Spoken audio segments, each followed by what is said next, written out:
I punti da chiarire è uno in modo primario, cioè io sono stato coinvolto dalle testate giornalistiche telematiche e stamane anche dalla Sicilia, dal giornale La Sicilia, con un articolo completamente destituito da ogni fondamento, in quanto l'unica verità nelle notizie di stampa, tranne la New Sicilia che sin da principio mi ha interpellato, è che è successa veramente un'irruzione della polizia dell'amministrativa allo yachting il sabato 10 di giugno. Ma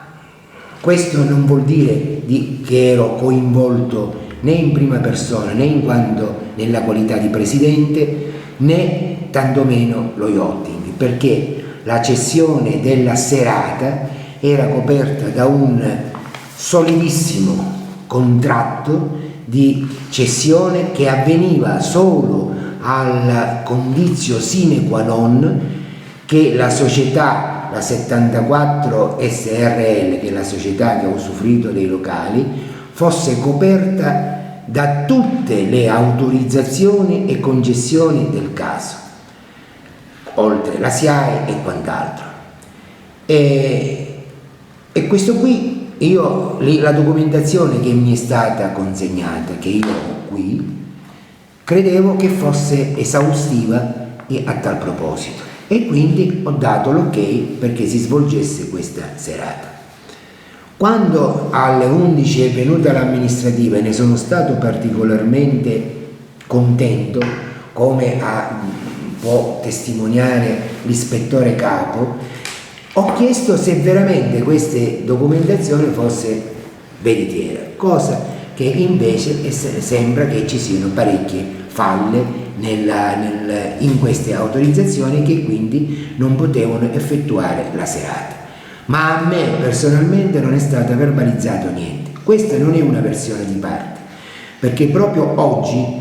è martedì, io ho parlato con tutti i vertici dell'amministrativa, dal direttore della sezione, dal capo degli ispettori, dal coordinatore, e tutti mi hanno assicurato,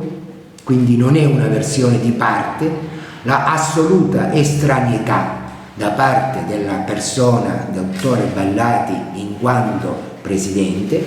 e dell'Auto Yachting Club. Solo chiaramente la calda raccomandazione che sarà seguita pedissequamente, quella di eventualmente che ci fosse un'altra richiesta a tal proposito, di consultarle preventivamente per vedere se la documentazione prodotta è sufficiente o meno a svolgere la serata. E nient'altro. Difatti è bene chiarire, lo dico per coloro che sentiranno queste interviste e soprattutto per i nostri soci, perché sabato ci sarà la serata di apertura della stagione estiva, che non cambierà completamente niente, che non c'è nessuna sanzione, nessun provvedimento e che la vita